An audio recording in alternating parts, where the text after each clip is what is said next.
Good evening दोस्तों। तो हम लोग शुरुआत किए थे एक नागरिक के कर्तव्य होने के नाते कि वहाँ के सिस्टम को जाने हम लोग, और जब सिस्टम को जान जाएंगे तो हमारे जो शोषण है लोग जो करते हैं वो शोषण यानी करने का रवैया क्या हो जाएगा, एक कम हो जाएगा। तो सारी चीज़ें हम देखिए कंपटीशन के रूप में तो पढ़ते हैं, लेकिन एक सामाजिक स्तर पर, राजनीतिक स्तर पर या आर्थिक स्तर पर कोई आपका शोषण ना कर पाए, इसलिए उन पहलुओं को जानना बहुत ही ज़रूरी है। ज़िंदगी दोस्तों क्या है कि एक रेस के समान होती है, और ज़्यादा तेज़ अगर हम लोग इस ज़िंदगी में दौड़ते हैं तो हमारे अपने क्या होते हैं, पीछे छूट जाते हैं। और बहुत अगर धीमा अगर दौड़ेंगे हम लोग तो क्या होगा कि लोग हमको पीछे छोड़ करके आगे निकल जाते हैं। तो इस तरह से ज़िंदगी को इस तरह से हम लोग जिए कि एक क्या होगा कि वहाँ पे बैलेंस बना के रखें, कि यानी ज़िंदगी की रफ्तार में हम लोग आगे दौड़े, लेकिन एक हम लोगों का एक दायित्व है कि दुश्मन पीछे भले ही छूट जाए लेकिन कोई दोस्त पीछे यानी छूटने ना पाए, उनको साथ लेकर के चले और दोस्ताना हम लोग हमेशा एक सलामत रहे ये सब चीज़ें। तो पिछली बार जैसा हम लोग की एक बात की गई, अच्छे दोस्त बनाए रखे। और आजकल दोस्त की अगर बात करते हैं तो यंग एज क्या करते हैं, दोस्त के रूप में क्या करते हैं, एक अजीब उनका माहौल है ना, कि मैक्सिमम देखा जाए 90% क्या है कि उनका जो झुकाव है एक मेल का फीमेल के प्रति, फीमेल का मेल के प्रति, लेकिन वास्तविकता को नहीं जान पाते हैं। वो आपका क्या है, एक दोस्ताना रवैया ना होकर के बल्कि क्या होता है, एक अट्रैक्शन होता है जो कि इस उम्र में होना स्वाभाविक होता है। तो इस तरह से यानी हम लोग क्या करें कि दोस्त बनाए, लेकिन कैसा दोस्त बनाए, एक ऐसा दोस्त बनाए जो कि हमारे सुख दुख हर चीज़ के एहसासों को अच्छी तरह से जान सके। और ज़्यादातर तो अच्छा यही है कि अगर दोस्त बनाना है तो किताबों को बनाए, कि अगर बेवफा भी निकलेगी तो एक हमको कुछ ना कुछ बढ़िया चीज़ वो दे करके जाएगी ये, ठीक है। तो हम लोग शुरुआत किए थे दोस्तों भारतीय शासन प्रणाली में लोकल स्तर पर, और लोकल स्तर पे देखा जाए तो 5 समितियों की बात किए थे हम लोग। एक था इसी में बलवंत राय मेहता समिति जो कि 1957 में स्टार्ट किया गया था, जो त्रिस्तरीय पर था, जो कि जिला स्तर, क्षेत्र स्तर और ग्रामीण स्तर पर था। और 1998 प्रयोग स्तर पर सबसे पहले लागू करने वाला जो राज्य था वो आंध्र प्रदेश था। और इसी को वास्तविक रूप से जो लागू किया गया है सबसे पहले वो राजस्थान ने किया है 2 अक्टूबर महात्मा गांधी के जन्मदिन पर, 2 अक्टूबर 1959 पर, जो कि राजस्थान नागौर में सबसे पहले लागू किया गया। फिर इसके बाद 1977 में इंदिरा गांधी के समय में अशोक मेहता समिति आई है, और यहाँ पर इसको 2 स्तरीय पर बात रखी गई थी, जो एक जिला स्तर पर, दूसरा क्या हो जाएगा यहाँ पे मंडल स्तर पर। लेकिन साक्षरता की कम होने के कारण ग्रामीण स्तर पर इसको नहीं लागू कर दिया गया, और इसको एक राजनीतिक रूप देने का प्रयास किया, लेकिन ये असफल हो गया। फिर 1985 में पीवी के राव समिति आई है, और जो कि 4 स्तर यानी 4 स्तर पर लागू किया करने का सिफारिश की गई थी, राज्य स्तर, जिला स्तर और क्षेत्र स्तर और ग्रामीण स्तर पर। और इसी में सबसे बड़ी बात की गई थी कि SC ST और महिलाओं को आरक्षण की बात की गई थी और सिफारिश की थी। फिर 1986 में LV सिंघवी समिति आई थी, इन्होंने भी क्या किया, इसको एक संवैधानिक रूप देने का प्रयास किया, और न्याय पंचायत का गठन और उनके वित्तीय से रिलेटेड सारी बात की गई थी। फिर 1987 में PK थुंगन समिति आई है, यहाँ पर भी इन्होंने क्या किया, इसको एक संवैधानिक रूप देने का प्रयास किया। और इसी के प्रयास के रूप में राजीव गांधी उस समय के तत्कालीन प्रधानमंत्री, जो कि 1989 में 2 संविधान संशोधन ले आए, एक 64वां संविधान संशोधन, दूसरा 65वां संविधान संशोधन। 64वां संविधान संशोधन जो कि ग्रामीण स्तर पर था, वहीं 65वां संविधान संशोधन ये शहरी स्तर पर था। लेकिन ये क्या हुआ कि एक जो संविधान संशोधन लिया गया था वो 3 स्तर पर यानी हम लोग ये लागू करते हैं। एक क्या होता है, साधारण बहुमत के द्वारा होता है, एक विशेष बहुमत के द्वारा होता है, तीसरा होता है जो आपके विशेष बहुमत से रिलेटेड, और प्लस में आधे से अधिक राज्यों का समर्थन होना चाहिए। तो यहाँ पे आपका ये तीसरे रूप में था। तो जिसमें देखिए क्या होगा, लोकसभा के रूप में इसको पारित कर दिया गया। राज्यसभा में क्या हुआ कि इनकी स्पष्ट बहुमत ना होने के कारण वहाँ पर ये पारित नहीं हो पाया, और इस तरह से दोनों के दोनों संविधान संशोधन बिल्कुल ये धराशायी हो गए।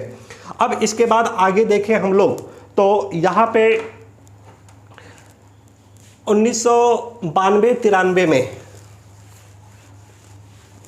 गवर्नमेंट आती है PV नरसिम्हा राव की, और उन्हीं के समय में क्या हुआ कि 73वां और 74वां संविधान संशोधन को पारित किया गया है।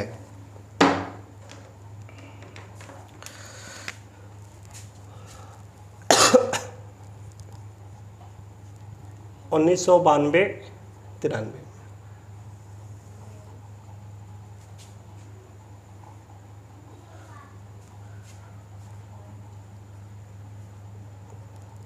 73वां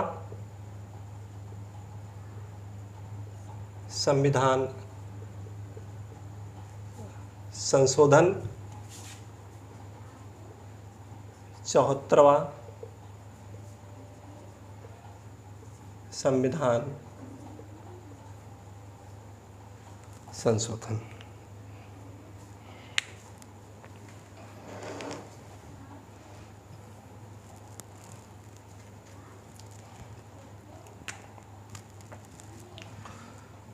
अब इसमें कुछ डेट है जो कि काफ़ी महत्वपूर्ण हो जाते हैं। जैसे डेट की अगर बात करें हम लोग,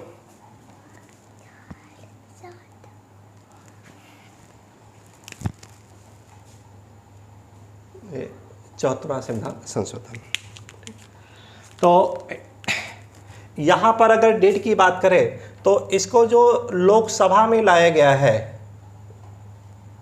एक है इसको लोकसभा से पारित किया गया, फिर इसके बाद राज्यसभा से पारित किया गया है, फिर इसके बाद आधे से अधिक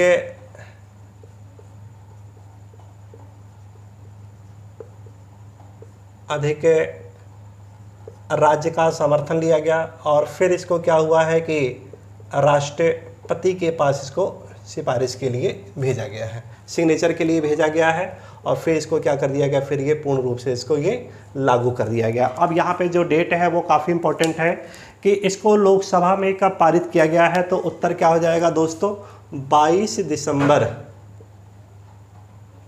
1992 को क्या कर दिया गया, इसको लोकसभा में ये पारित कर दिया गया था। और फिर इसके बाद दूसरा देखा जाए तो अगले ही दिन 23 दिसंबर को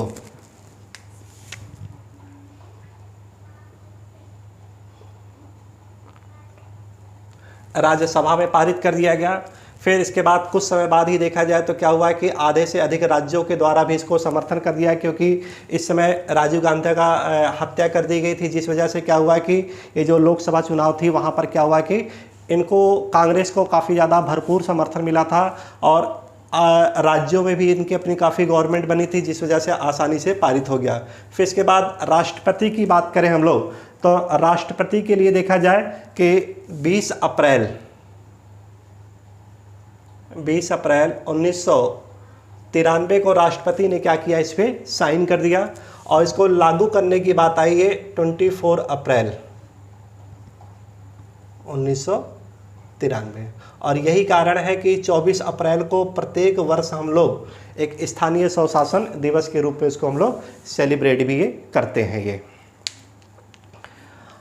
फिर इसके बाद अगर हम लोग संवैधानिक रूप में देखें तो भारत का जब संविधान बन करके तैयार हुआ था तो उस समय कुल जो अनुसूचियां थी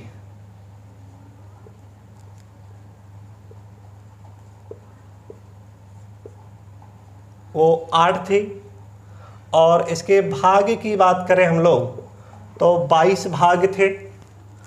अनुच्छेद की बात करें हम लोग तो 396 ये अनुच्छेद थे, तो 395।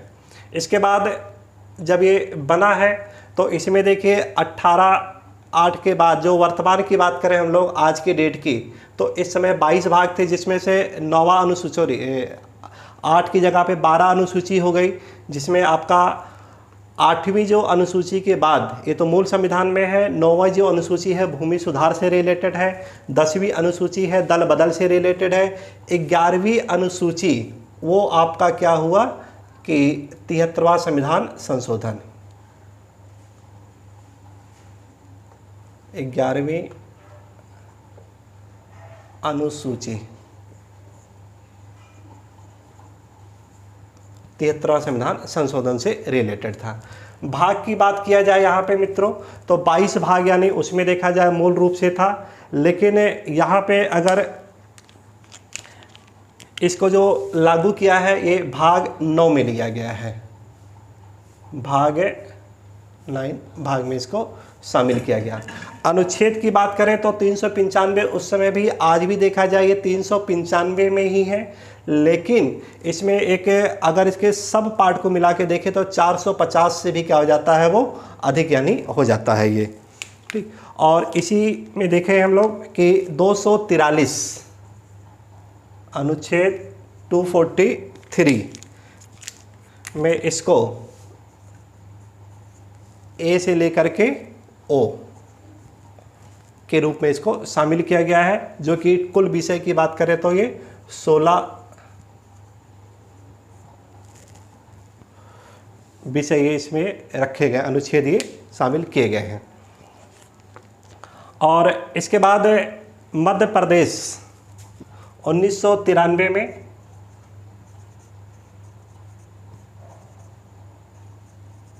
मध्य प्रदेश इसको लागू करने वाला प्रथम देश बना।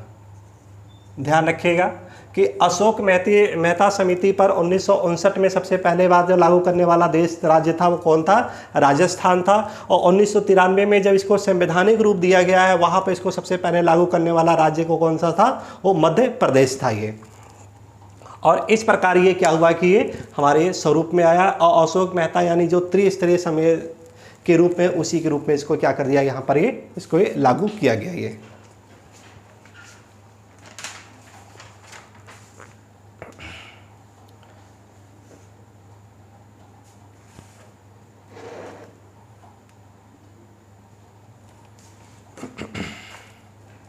फिर आते हैं हम लोग 74वां संविधान संशोधन के संबंध में।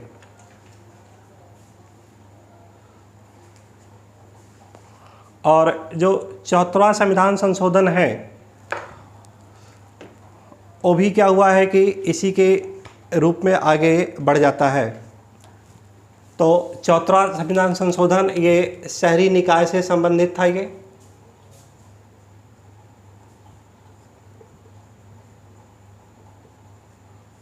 शहरी निकाय से रिलेटेड है आपका। और इसको भी अगर लोकसभा की बात करें हम लोग, जो कि 65वां संविधान संशोधन था, जो कि पास नहीं हो पाया था, गिर गया था, तो इसको 74वें संविधान संशोधन के तहत इसको पारित किया गया है लोकसभा में। और डेट इसकी भी आसान है, बिल्कुल उसी डेट यानी 22 दिसंबर, वही बिल्कुल सेम है आपका, 22 दिसंबर 1992 को ही लागू किया गया है। फिर राज्यसभा में देखा जाए तो अगले दिन इसको लागू कर दिया गया है राज्यसभा में, 23 दिसंबर 1992 को। फिर आधे से जो अधिक राज्य है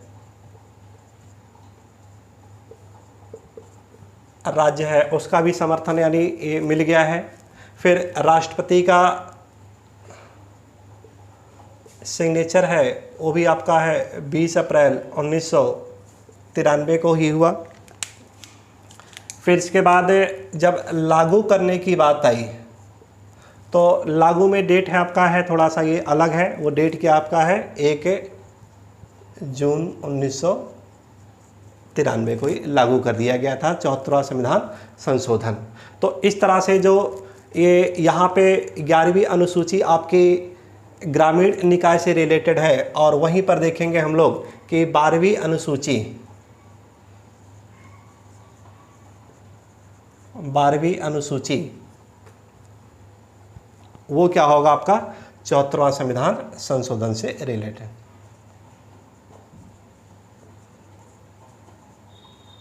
संविधान संशोधन से रिलेटेड है। भाग की बात करें हम लोग तो इसको भाग 9 का में शामिल किया गया था। और आर्टिकल अनुच्छेद की बात करें हम लोग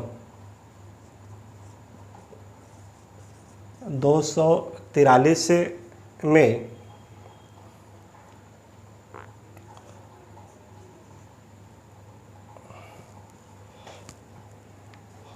ओ से लेकर के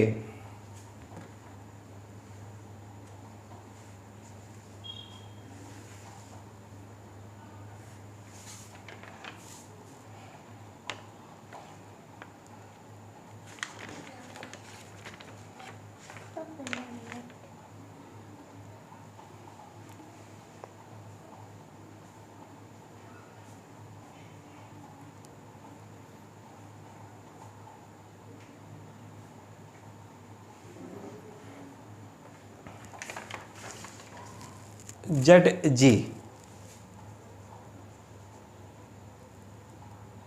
तक के अनुच्छेद में इसको शामिल किया गया है। और जिसमें यहाँ पे 16 अनुच्छेद विषय के रूप में शामिल किए गए थे, यहाँ पे कितना आपका 18 अनुच्छेद के रूप में शामिल किया। तो इसका देखिए एक तुलनात्मक अध्ययन हो जाता है यहाँ पे 73वां और 74वां संविधान संशोधन से संबंधित हो जाते हैं कि 73वां आपका ग्रामीण निकाय से रिलेटेड है, ये आपका शहरी निकाय से रिलेटेड है। लोकसभा में दोनों देखा जाए तो एक ही डेट को पारित हुए हैं, राज्यसभा के द्वारा भी एक ही डेट को पारित किया गया है, राष्ट्रपति के द्वारा भी एक ही डेट को सिग्नेचर किया गया। लागू करने की बात करें 24 अप्रैल 1993 और ये क्या हो जाएगा 1 जून 1993 को ये लागू किया गया था। ये तो आगे जो हम लोगों का जो टॉपिक होगा वो क्या है कि ग्राम प्रधान का चुनाव कैसे होता है और एक नागरिक के रूप में देखा जाए कौन मालिक होगा और कौन नौकर होगा। कि समानता देखें हम लोग कि हम लोग अपने आप को तुच्छ समझ लेते हैं और ग्राम प्रधान को काफ़ी एक सर्वश्रेष्ठ के रूप में देख लेते हैं, लेकिन अगर हम लोग अपने अधिकारों के बात में सही देखा जाए और उसको एक सही से क्या कर देखते हैं हम लोग लागू करने का प्रयास करें तो अपने वास्तविक शक्ति का हम लोगों को ये पता चल जाता है कि कोई भी ग्राम प्रधान कि अपने दायित्वों का ज़्यादा से ज़्यादा, अपने शक्तियों का ज़्यादा से ज़्यादा वाहन नहीं कर सकता। अगर ज़्यादा वो करने का प्रयास करेगा अतिवादी तो कहीं ना कहीं क्या है कि उसको हटाने की प्रक्रिया भी है, उसके कौन कौन से वीकनेस पावर है, उस वीकनेस पावर को हम लोग देखेंगे कैसे उसको यानी बर्खास्त किया जा सकता है एक ग्राम प्रधान को, और किस तरह से एक उससे बेहतर उनसे हम लोग काम ले सकते हैं। कि एक गांव में जो एक रवैया इस समय ट्रेंड आया है हर कोई व्यक्ति ग्राम प्रधान बनना, तो एक ग्राम प्रधान बनना तो लोगों को लगता है बहुत आसान है, लेकिन उसकी जिम्मेदारियों को बखूबी निभाना क्या है बहुत ही कठिन है। हाँ, ये कह सकते हैं कि अशिक्षित समाज में ग्राम प्रधान है अपनी भूमिकाओं को अच्छी तरह से देखा जाए अपने अनुसार निभा लेते हैं, लेकिन जो शिक्षित समाज होता है वहाँ पर ग्राम प्रधान कोई भी अपने अनुसार क्या सकता है, वहाँ पर समाज को नहीं चला सकता, बल्कि क्या है उसको समाज के अकॉर्डिंग कार्य करना पड़ेगा। तो आगे की जो क्लास होगी हम लोग इसी से रिलेटेड आगे कंटिन्यू करेंगे। जय हिंद।